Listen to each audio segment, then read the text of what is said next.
Hello friends, welcome back to Haya's world. അപ്പോൾ ഇന്ന് നമ്മൾ ചെയ്യാൻ പോകുന്ന ഈ ഒരു വീഡിയോയിൽ നമ്മുടെ നെക്ക് പീസ്, അതായത് ഒരു നെക്ലേസ് മോഡലുള്ള ഒരു മാല എന്നിട്ടാണ്. അപ്പോൾ അതിനായിട്ട് നമ്മളിതാ ഇവിടെ നമ്മുടെ ഗിയർ വെയറിലാണ് ഇത് ചെയ്തെടുക്കുന്നത്. അങ്ങനെ ഇതാ നമ്മൾ ഈ ഒരു ഗിയർ വെയർ വേണ്ട ലെങ്ത്തിൽ ഞാനിതാ കട്ട് ചെയ്തെടുക്കുന്നുണ്ട്. അപ്പോൾ ആ ഒരു കട്ട് ചെയ്തെടുക്കുമ്പോൾ നമുക്ക് വേണ്ട ആ ഒരു ലെങ്ത്തിന് ഇരട്ടിയായിട്ട് എടുക്കണം കേട്ടോ. അപ്പോൾ ഞാനിതാ അതിന് ഇരട്ടിയായിട്ട് തന്നെ എടുത്തിട്ടുണ്ട്. അപ്പോൾ ഇത്ര പീസ് ഉണ്ട് കേട്ടോ. അപ്പോൾ ഇതിങ്ങനെ നമ്മളിങ്ങനെ മടക്കിയിട്ട് വേണം ചെയ്യാൻ. അപ്പോൾ ആ ഒരൊറ്റ മാലയുടെ ലെങ്ത്തേ ഉണ്ടാവും. നമ്മളിങ്ങനെ മടക്കിയിട്ടാണ് ചെയ്യുന്നത് കൊണ്ടാണ് നമ്മളെടുക്കുന്ന ആ ഒരു ലെങ്ത്തിൻ്റെ ഇരട്ടി വേണം എടുക്കാമെന്ന് പറഞ്ഞത് കേട്ടോ. ശേഷം ഞാനിതാ ഒരു ഗിയർ വെയറിൽ കൂടി ഒരു സൈഡ് റിങ് ഇട്ട് കൊടുത്തിട്ടുണ്ട്, ഒരു സൈഡ് റിങ് ഇട്ട് കൊടുത്തിട്ടുണ്ട് കേട്ടോ. അപ്പോൾ സെൻട്രലായിട്ട് ഇതിങ്ങനെ ഒരു സൈഡ് റിങ് ഇട്ട് കൊടുത്തിട്ടുണ്ട്. അപ്പോൾ ശേഷം നമ്മൾ ജംപ് റിങ് ആണ് കേട്ടോ നമുക്ക് ഇതിനായിട്ട് വേണ്ടത്. ഇപ്പോൾ ജംപ് റിങ് ഇല്ലാത്തത് കൊണ്ടാണ് ഞാൻ സൈഡ് റിങ് ഇങ്ങനെ ഇടേണ്ടി വന്നിട്ടുള്ളത്. അപ്പോൾ ജംപ് റിങ് ആണെങ്കിൽ നമുക്ക് ഒരു മാല ചെയ്തെടുത്തിട്ട് ലാസ്റ്റ് ഇത് ഇട്ട് കൊടുക്കാനും പറ്റും കേട്ടോ. ശേഷം ഞാനിതാ ഓരോ വെയിറ്റ് പിള വീതം 2 ഗിയർ വെയറിലോട്ടും ഇതുപോലെ ഇട്ട് കൊടുക്കുന്നുണ്ട്. ശേഷം ഒരു മൂന്നാമത്തെ വെയിറ്റ് പേൾ നമുക്ക് 2 ഗിയർ വെയറും ഇതുപോലെ ഇങ്ങനെ കടത്തി കൊടുക്കണം കേട്ടോ. 2 ഗിയർ വെയറും ഇതുപോലെ ഇങ്ങനെ ഒരു ഗിയർ വെയറിലോട്ട് കൊടുത്തിട്ട് അതിൻ്റെ ഓപ്പോസിറ്റിലൂടെ മറ്റേ ഗിയർ വെയർ ഇങ്ങനെ കടത്തിയെടുത്തിട്ട് ഇങ്ങനെ വലിച്ചെടുക്കാൻ കേട്ടോ വേണ്ടത്. അപ്പോൾ ഇതേ രീതിയിൽ തന്നെ നമ്മൾ മുഴുവനായിട്ട് ചെയ്തെടുക്കണം. അപ്പോൾ എത്ര ലെങ്ത്ത് വേണ്ടോ ആ ഒരു ലെങ്ത്തിൽ നമ്മൾ ചെയ്തെടുക്കണം. അപ്പോൾ ഞാനിതാ ഒരു പേളിട്ടു, 2 പേളും ഓരോരോ ഗിയർ വെയറിൽ കൂടി ഇട്ടെടുത്ത ശേഷം ആ ഒരു മൂന്നാമത്തെ ഗിയർ വെയറിൽ കൂടി അതിൻ്റെ ഓപ്പോസിറ്റുള്ള ഗിയർ വെയർ ഇങ്ങനെ ഇട്ട് കൊടുക്കാൻ കേട്ടോ വേണ്ടത്. അപ്പോൾ ഈ ഒരു രീതിയിൽ നമ്മൾ ഹെയർ ബാൻഡ് ഒക്കെ എടുത്തിട്ടുണ്ടായിരുന്നു. അപ്പോൾ ആ ഒരു വീഡിയോ ഒന്ന് പോയിട്ട് കണ്ടാൽ ഇത് കുറച്ചുകൂടി നിങ്ങൾക്ക് എളുപ്പത്തിൽ മനസ്സിലാക്കാൻ പറ്റും കേട്ടോ. അപ്പോൾ ഇതിങ്ങനെ മുഴുവനായിട്ട് ഇങ്ങനെ ചെയ്തെടുക്കുന്നുണ്ട്. അപ്പോൾ നിങ്ങൾക്ക് കുറച്ചുകൂടി മനസ്സിലാകാൻ വേണ്ടി അതൊന്ന് സ്റ്റിക്ക് ചെയ്ത് വെച്ചിട്ടുണ്ട് കേട്ടോ. കാണുമ്പോൾ നമുക്ക് കുറച്ച് ടഫായിട്ട് തോന്നുമെങ്കിലും വളരെ ഈസിയാണ് കേട്ടോ ഇത് ചെയ്യാൻ വേണ്ടിയിട്ട്. അപ്പോൾ നമ്മൾ 2 ഗിയർ വെയറിലൂടെയും ഓരോ വൈറ്റ് പേൾ വീതം ഇട്ട് കൊടുത്തതിന് ശേഷം മൂന്നാമത്തെ ആ ഒരു പേൾ അതിൻ്റെ ഓപ്പോസിറ്റ് ഗിയർ വെയറിൽ കൂടി കടത്തി വിടണം. അപ്പോൾ ഇത്രയേ ഉള്ളൂ. അപ്പോൾ ഇതേ രീതിയിൽ തന്നെ ഞാനിതാ മുഴുവനായിട്ട് ചെയ്തെടുക്കാൻ പോവുകയാണ്.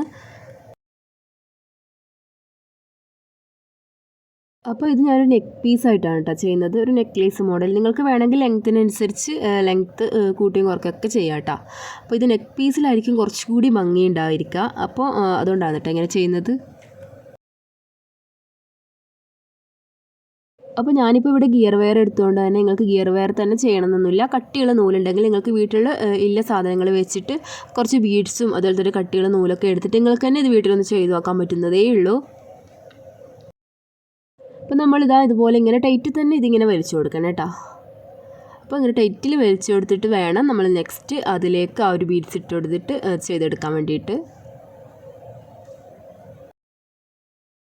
അപ്പോൾ ഈ ഒരു രീതിയിൽ ഉണ്ടാക്കാൻ പഠിച്ചാൽ നിങ്ങൾക്ക് സെയിം രീതിയിൽ നിങ്ങൾക്കിത് ഹെയർ ബാൻഡിലോട്ട് അതുപോലെ തന്നെ നമുക്കിത് കമ്മലായിട്ട് ബ്രേസ്ലെറ്റ് ആയിട്ട് അതുപോലെ ഇപ്പോൾ ഒരു മാലയായിട്ട് അപ്പോൾ ഒക്കെ ഈ ഒരു രീതി നമുക്ക് ചെയ്തെടുക്കാൻ പറ്റും കേട്ടോ.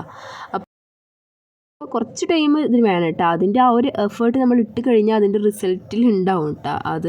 അപ്പോൾ അത്രയും നല്ല ഭംഗിയായിട്ട് തന്നെ ഇത് ഉണ്ടാവും. അപ്പോൾ ഞാനിത് ഇത്രയും ചെയ്തിട്ടുണ്ട്. അപ്പോൾ ശേഷം അപ്പോൾ നിങ്ങൾക്ക് വേണ്ട ലെങ്ത്തിൽ ഇത് ചെയ്യാം. അപ്പോൾ ഞാനിപ്പോൾ എനിക്ക് വേണ്ട ലെങ്ത്തിൽ ഇത് ചെയ്തെടുത്തിട്ടുണ്ട്. അപ്പോൾ ശേഷം ഈ ഒരു ഗിയർ വെയർ ഇതുപോലെ ഇങ്ങനെ ബാലൻസ് ഉണ്ടാവും. അപ്പോൾ അതിലോട്ട് നമുക്ക് വേണമെങ്കിൽ ബാക്ക് ചെയിൻ ഇട്ട് കൊടുക്കാം, അല്ലെങ്കിൽ നിങ്ങൾക്ക് ബാക്ക് ത്രെഡ് ആകുമ്പോൾ നിങ്ങൾക്ക് ലെങ്ത്തിനനുസരിച്ച് അത് അഡ്ജസ്റ്റ് ഒക്കെ ചെയ്തിടാൻ പറ്റും കേട്ടോ. അപ്പോൾ അതായാലും കിട്ടും, ബാക്ക് ത്രെഡാണ് കേട്ടോ അത്. അപ്പോൾ അതായാലും കിട്ടും, അല്ലെങ്കിൽ നിങ്ങൾക്ക് ബാക്ക് ചെയിൻ ഇട്ട് കൊടുക്കാം. ഞാനിപ്പോൾ ഈ ഒരു കണ്ണി പോലത്തെ ഈ ഒരു ലോക്ക് ചെയിനാണ് ഇട്ട് കൊടുക്കുന്നത്. അപ്പോൾ ഇതിങ്ങനെ ഇട്ട് കൊടുത്തതിന് ശേഷം ഒരു ഗിയർ വെയറിലൂടെ ഇട്ട് കൊടുത്തതിന് ശേഷം 2 ഗിയർ വെയർ ഞാനിതാ ഇതുപോലെ ഒന്നിങ്ങനെ ഒരുമിച്ച് പിടിച്ചിട്ട് അതിലോട്ടൊരു ഗിയർ ലോക്കാണ് കേട്ടോ ഇത്. ഈ ഒരു ഗിയർ ലോക്ക് ഇട്ട് കൊടുക്കുന്നുണ്ട്. അപ്പോൾ നമ്മൾ നൂലിൽ ചെയ്യുമ്പോൾ നമുക്ക് കയ്യിൽ ഗിയർ ലോക്കൊന്നും ഇല്ലെങ്കിൽ നമ്മൾ നല്ല ടൈറ്റ് തന്നെ 2-3 കെട്ട് അവിടെ ഇട്ട് കൊടുത്താൽ മതിയാവും കേട്ടോ. അപ്പോൾ നൂലിൽ കട്ടിയുള്ള നൂലിലൊക്കെ ചെയ്യുമ്പോൾ നമുക്ക് ഈ ഒരു ഗിയർ ലോക്കിൻ്റെ ഒന്നും ആവശ്യമില്ല എന്നാണ് ഞാൻ പറഞ്ഞത്. നമുക്ക് നല്ല ടൈറ്റ് തന്നെ അത് കെട്ടിക്കൊടുത്താൽ മതിയാവും. ശേഷം ഞാനിത് 2 ഗിയർ ലോക്ക് വീതം ഇട്ട് കൊടുത്തിട്ട് നമ്മുടെ പ്ലെയർ വെച്ചിട്ട് നന്നായിട്ട് ഇതൊന്ന് പ്രസ് ചെയ്ത് കൊടുക്കുകയാണ് കേട്ടോ ചെയ്യുന്നത്. അപ്പോൾ നല്ല ടൈറ്റ് തന്നെ അവിടെ നിന്നോളും. അങ്ങനെ നന്നായിട്ട് തന്നെ ഇത് പ്രസ് ചെയ്തിട്ടുണ്ട്. ബാക്കിയുള്ള ആ ബാലൻസ് ഉള്ള ഭാഗം നമ്മൾ കട്ട് ചെയ്ത് കൊടുക്കാൻ കേട്ടോ വേണ്ടത്. അങ്ങനെ ഇതാ ഒരു ബാലൻസ് ഉള്ള ഭാഗമൊക്കെ കട്ട് ചെയ്തെടുത്തിട്ടുണ്ട്. അപ്പോൾ ഇത്രയേ ഉള്ളൂ നമ്മുടെ മാല ഇവിടെ റെഡി ആയിട്ടുണ്ട്. അപ്പോൾ വളരെ എളുപ്പത്തിൽ കുറച്ച് ടൈം നമുക്ക് വേണമെന്നേ ഉള്ളൂ കേട്ടോ. അപ്പോൾ ചെയ്തെടുക്കാൻ പറ്റിയൊരു മോഡലാണിത്. അങ്ങനെ ഇതാ നമ്മളിതാ ഈ ഒരു ഫിഷ് ലോക്കാണ് കേട്ടോ ഇതിനുള്ളത്. അപ്പോൾ ഇതാന്ന് ലോക്ക് ചെയ്ത് കൊടുക്കുന്നുണ്ട്. നമുക്ക് വേണമെങ്കിൽ ഈ ഒരു സൈഡിലും കുറച്ചുകൂടെ നമ്മുടെ ചെയിന് ആഡ് ചെയ്തിട്ട് കുറച്ചുകൂടെ ലെങ്ത്ത് വേണമെങ്കിൽ കൂട്ടാം കേട്ടോ. അപ്പോൾ ഞാനിത് ഇങ്ങനെ സിമ്പിളായിട്ട് ചെയ്തതേ ഉള്ളൂ. അങ്ങനെ ഇതാ നമ്മുടെ മാല ഇത് അടിപൊളിയായിട്ട് തന്നെ ചെയ്തെടുത്തിട്ടുണ്ട്. അപ്പോൾ നല്ല ഭംഗി തന്നെ ഇത് കഴുത്തിലും നല്ല ഇതുപോലെ തന്നെ ഇങ്ങനെ പറ്റി നിൽക്കും കേട്ടോ. അപ്പോൾ നല്ല ഭംഗിയുണ്ടാവും കാണാനായിട്ട്. അപ്പോൾ ഈ ഒരു വീഡിയോ ഇഷ്ടപ്പെട്ട എൻ്റെ ചാനൽ എല്ലാവരും സബ്സ്ക്രൈബ്, ഷെയർ, ലൈക്ക്, കമൻറ്റ് ചെയ്യുക. അപ്പോൾ താങ്ക്സ് ഫോർ വാച്ചിങ്.